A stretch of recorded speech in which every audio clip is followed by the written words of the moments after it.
지니스 오프닝 픽입니다. 유한타증권 고드센터 강남점 박진희 부장입니다. 부장님 안녕하세요. 네, 안녕하세요. 네, 하락 출발했던 양대 지수가 반등해주고 있는데요. 시장 분위기 어떻게 파악하실까요?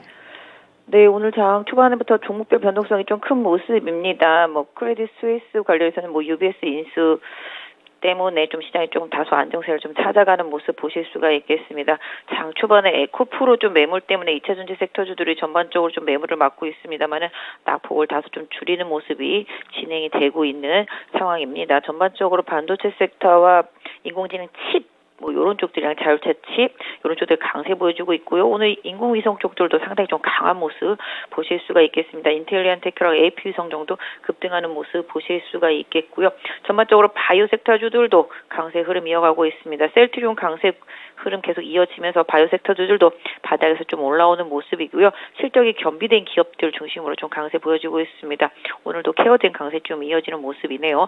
전체적으로 IT 섹터도 안정적인 흐름 좀 이어가는 모습이긴 한데요. 좀 시장에서 상당히 좀 많이 빠졌었던 경기 민감주들, 소비주들 오늘 좀 반등이 나오고 있습니다. 은행 문제 터지면서 급락했었던 건설, 기계, 화학 다 마찬가지가 되겠고요. 조선도 그렇고요. 소비주, 화장품, 백화점까지 물론 백화점은 면세점 이슈가 좀 있어서 오르가고 있는데요.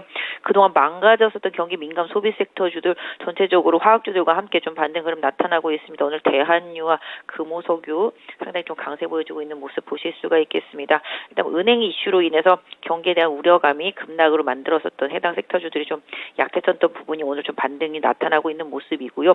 2차 전지는 에코프로 변동성 상당히 큰 상황 속에서 일부 2차 전지주들은 낙폭을 줄이거나 플러스로 좀 전환되는 종목들도 좀 눈에 띄고 있는 상태이고요. 네이버나 카카오, 하이브 같이 좀 현금 여력이 있는 기업들 위주로 해서 성장주들은 조금 강세 보여주고 있는 모습이고요. 로봇과 인공지능 섹터주들은 좀 차익션 매물이 이쪽으로도 좀 나오고 있는 모습입니다. 좀 체크하셔야 될 것 같습니다. 네, 바이오 중에서 또 카나리아 바이오도 굉장히 요즘 안정적인데 오늘 장에도 또 탄력을 보여주고 있습니다. 이렇게 바이오 움직일 때 움직이는 종목들 딱 볼 종목은 정해져 있기도 한데요. 케어젠도 또 올라가네요. 자, 그러면 오늘 어떤 픽이 나올까요? 지니스 오프닝 픽 첫 번째부터 확인하겠습니다. 2차 전지 약세 속 위성 관련주 강세입니다. AP 위성 인텔리안 테크 강세 띄고 있는데 에코프로의 낙폭 축소도 눈에 띕니다. 장중에 13%까지 하락했다가 지금 1% 안쪽까지 줄이고 있습니다. 어떻게 봐야 될까요? 네, 지금 에코프로 아시다시피 내부자 거래와 관련해서 지금 조사를 받고 있는 것으로 좀 알려져 있습니다. 사실 이쪽은 빠지기만 하면 살려고 하는 수급들도 상당히 좀 많이 있기 때문에 오늘만 갖고 끝을 볼 수 없을 거라고 보여지고 있습니다. 급락했던 부분이 또 기회로 작용할 수도 있겠습니다만은 궁극적으로 이런 이슈가 같이 급등했었던 인공지능이나 로봇 이런 쪽들도 다르지 않을 거라고 생각하고 있습니다. 관련되어 있는 이슈들은 나중에 혹시라도 나올 수 있다라는 생각을 좀 지울 수가 없는데요. 일단 좀 급등주들 쪽으로는 좀 차익전 매물과 저가에서 신규 매수하려는 세력들이 계속 좀 충돌이 되고 있는 상태인데요. 에코프로도 일단 저가 매수가 좀 들어오면서 낙폭을 많이 줄였습니다. 지금 2차 전지 섹터주들 포스코 케미칼 비롯해서 코스모 화학도 장 초반 이후에 지금 낙폭 많이 줄인 모습이고요. 코스모 신소재는 오히려 급반등 강하게 좀 나타나고 있는 모습도 좀 보여지고 있습니다. 그래서 전체적으로 2차 전지 섹터주들의 흐름은 에코프로 저 움직임을 따라서 계속 움직이고 있기 때문에 관련 섹터 안에 있는 종목들을 보유하고 계셨다라면은 에코프로의 움직임 계속 면밀하게 주시하실 필요가 있을 것 같고요. 인공지능이나 로봇 섹터 쪽으로도 좀 차익 시장 매물이 일정 부분 좀 나오고 있다라는 점 염두에 두실 필요가 있겠고요. 반면에 또 다른 테마로 좀 떠오른 것이 또 인공지능이 아니라 위성 섹터입니다. 위성 섹터 쪽들도 지금 인텔리안 테크와 AP 위성 이런 것도 좀 상당히 강한데요. 일단 여기도 살짝 또 차익 실현 매물 좀 나오면서 변동성 많이 보이고 있습니다. 지금 테마주 쪽들은 등락이 정말 상당합니다. 이쪽을 다 정말 하기에는 진짜 상당히 좀 힘들 것 같긴 한데요.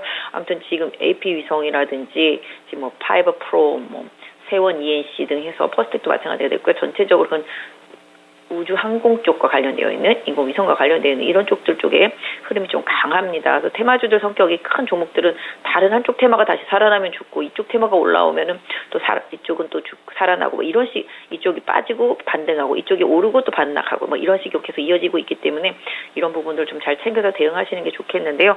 일단은 에코프로의 흐름에서 다른 테마주들의 흐름도 다 결정이 나고 있기 때문에 에코프로의 흐름 주목해서 보실 필요가 있겠고요. 일단은 개인적으로는 좀 공격보다는 좀 좀 관망이 맞겠다. 에코프로만 놓고 본다라면 말씀드릴 수가 있겠고, 인공위성 테마주들도 오늘 위쪽 고점 찍었던 그 고점을 다시 돌파할 수 있는지 여부를 좀 챙겨보시면서 테마주들은 모두 대응하셨으면 좋겠습니다. 네, 우리나라의 2분기에 그 미국의 스타링크가 또 상륙한다는 전망이 나오고 있죠. 일단 국내 법인 출범은 마쳤다고 합니다. 예, 이런 또 통신 시장과 관련해서 위성 주목을 받고 있고요. 이어서 두 번째 지니스 오프닝 픽입니다. 제약바이오 강세 흐름 속에 대형 성장주 강세입니다. 오늘 네이버 카카오도 상승을 하고 있고요. 바이오주 상승 눈에 띄는데요. 어떻게 판단해야 될까요? 네, 뭐 아까 말씀드렸던 대로 은행 리스크가 조금 다소 완화적인 행보, 뭐 물론 이번 주 연준에 금리 결정 봐야 되겠습니다만은 은행 리스크가 조금 시장에서 오히려 금리를 강하게 올리지 못할 것이란 기대감으로 좀 번지면서 시장도 더 크게 뭐 이번 사건이 퍼지지만 않는다라면 그동안 벌어져 있었던 뭐 성장주 섹터주들, 금리에 좀 민감한 섹터주들한테 좀 기회를 제공하고 있다라고 보실 수가 있겠습니다. 그러다 보니까 뭐 오늘 제약바이오 섹터주들하고 또 이제 뭐 네이버나 카카오 같이 현금성 여력이 많은 기업들, 성장주 섹터, 기술주 섹터 안에서 움직임이 좀 나타나고 있다라고 보실 수가 있겠습니다. 제약바이오는 뭐 이미 셀트리온 그룹주 가고요. 지난주부터 삼바하고 한미약품 그룹주들도 계속 움직임이 있습니다. 이쪽도 역시 좀 대형주들이 좀 올라와주는 모습 속에서 시장의 분위기가 좀 뭐랄까 수급이 좀 번지는 느낌? 네, 이런 부분도 좀 이동? 이런 부분이 좀 나타나고 있다라고 보시면 좋겠습니다. 그래서 이런 쪽의 흐름도 제가 봤을 때는 뭐 요번 실적 시즌, 네, 뭐 실적 시즌을 가기보다 감사보고서 시즌 이걸 좀 잘 넘기면 학회 이슈가 있기 때문에 제약바이오 섹터주들도 주요한 종목들 쪽으로 조금 흐름 이동이 좀 나올 수 있을 것으로 보여지고 있고요. 이런 부분들은 아까 말씀드렸던 기술주들, 성장주들 이런 쪽들로도 조금 번지고 있다라는 점, 특히 이제 금리에 민감해서 시장에서 장기간 소외됐던 종목들한테도 순환매의 흐름이 좀 나타나고 있기 때문에 이런 부분들은 좀 충분히 좀 활용하시면서 보시는 게 좋지 않을까 싶습니다. 네, 알겠습니다. 이런 가운데 뉴질레 파마 같은 종목은 또 상장 폐지 사유가 발생했다는 이슈가 나오기도 했었죠. 잘 3월 바이오주들 넘겨야 될 것 같습니다. 마지막으로 지니스 오프닝 픽 어떤 섹터일까요? 낙폭과대 경기 민감주 반등입니다. 이 가운데서 면세점, 화장품주의 강세가 눈에 띄고 있는데요. 자, 이 종목들 이제 좀 리오프닝에 대한 재료가 반영되기 시작하는 걸까요? 일시적인 반등일까요? 뭐 일단은 오늘 면세 사업자 뭐 인천공항 아시겠습니다만은 이제 뭐 다른 중국업체라든지 이렇게 배제되고 국내 3개 업체가 이제 후보로 지목이 되면서 관련주들이 지금 강세를 보여주고 있습니다. 지금 신세계하고요, 호텔신라 올라오고 현대백화점 올라오고 있습니다. 그러다 보니까 국내 화장품 섹터주들도 낙폭 과대, 또 특히 아까 말씀드린 대로 경기 민감주 전반의 흐름이 약했었던 부분에서 조금 반등이 나타나고 있습니다. 소비주들도 지금 최악이었었기 때문에 이런 부분들이 좀 완화적인 흐름이 좀 나오면서 흐름이 조금 만들어지고 있습니다. 뭐 아까 말씀드렸던 대로 건설이나 조선이나 화학이나 뭐 정유, 철강 다 마찬가지가 되겠습니다.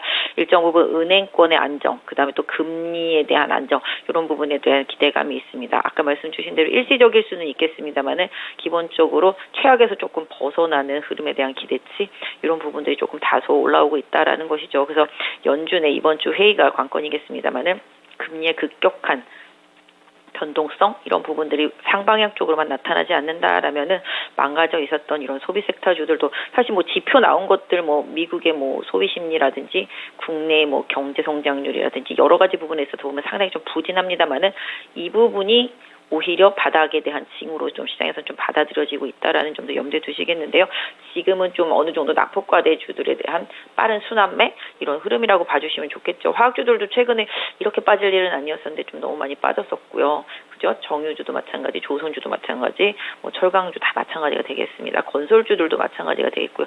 오히려 건설주들은 최근 뭐 해외에서의 수주 기대감이 좀 커지면서 강하게 좀 올라오고, 오히려 금리가 내려가는 것에 대한 기대치가 주가에 좀 반영되고 있는 상황이라는 점도 건설 섹터와 뭐 기계완료 섹터 다 마찬가지로 염두에 두시면서 해당 경기 민감주 섹터주들의 흐름을 좀 봐주시면 좋겠다, 좀 말씀드릴 수 있을 것 같습니다. 네, 알겠습니다. 오늘 분석 여기까지 듣겠습니다. 고맙습니다. 네, 감사합니다. 네, 지니스 오프닝 픽이었습니다.